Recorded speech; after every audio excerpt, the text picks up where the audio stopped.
చాలా మనం weight loss గురించి స్టడీ చేసినప్పుడు రెండే కల్ప్రిట్స్ చెప్తారు.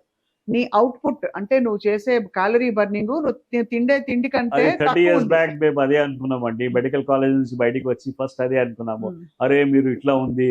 అప్పుడు మాకు we went through a phases, no results. అలాగే రెండోది నీ సెడెంటరీ లైఫ్ స్టైల్. నువ్వు సోఫాలో కూర్చొని స్విగ్గీ ఆర్డర్ చేస్తున్నావు.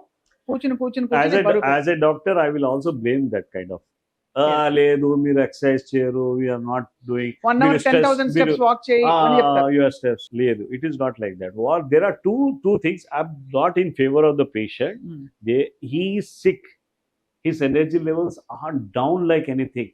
అప్పుడు వాకింగ్ ఎక్కడైతుందండి? ఆయనకి పడుకున్నప్పుడు గొరక వస్తుంది, ఆయనకి తిండి ఆకలి కోసము ఎవ్రీ వన్ స్టార్ట్ సెల్లింగ్, అరే నువ్వు ఇది తింటున్నావు, ఆయన వేరే ప్లేస్లో పోయి తింటాడు. ఎందుకంటే he doesn't want to. A person who is got obese, he is struggling like anything అమ్మా. You think he is trying to do some sedentary and all that? Because of this one, he gets into that one.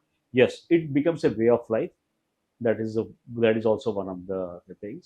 But ఆ పర్సన్కి ఆ obesity ఎందుకు వచ్చింది, దానికి మనము కొద్దిగా inflammation body నుంచి తగ్గిస్తే మళ్ళీ రియాక్టివేట్ అవుతుంది.